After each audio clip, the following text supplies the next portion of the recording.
అందరికీ నమస్కారం. బుజ్జమ్మ తెలుగు ఛానల్కి స్వాగతం. ఈరోజు నేను చేస్తున్నానండి వంకాయ టమాటో పచ్చడి అండి. తయారు చేసే విధానంలోకి వెళ్ళిపోదాం.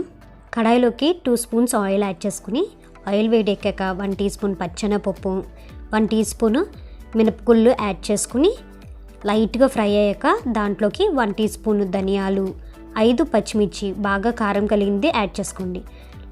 లైట్ గోల్డెన్ బ్రౌన్ కలర్ వచ్చేంత వరకు ఫ్రై చేసుకుని పక్క తీసుకుని ఉంచుకోండి.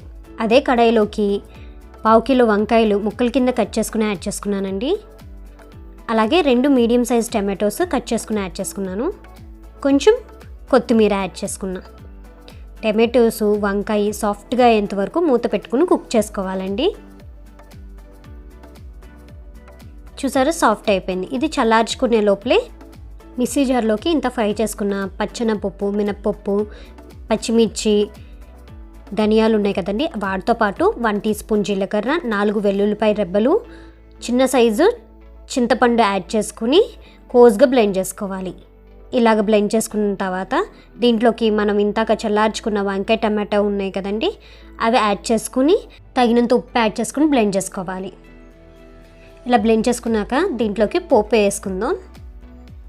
చిన్న కడాయిలోకి 2 స్పూన్స్ ఆయిల్ యాడ్ చేసుకోవాలి. ఆయిల్ వేడెక్కాక 1 టీ స్పూన్ మినపగుళ్ళు, 1/2 టీ స్పూన్ ఆవాలు, 1 టీ స్పూన్ జీలకర్ర, కొంచెం ఇంగువ అండి, చిటికెడ, 2 ఎండుమిర్చి యాడ్ చేసుకోవాలి. అలాగే కొంచెం కరివేపాకు, ఫ్రెష్ కరివేపాకు యాడ్ చేసుకోండి, పోపు బాగుంటుంది. పోపు వేగిన తర్వాత పచ్చడిలోకి యాడ్ చేసేసుకోవడమే. వంకాయ టమాటా పచ్చడి రెడీ అయిపోయింది.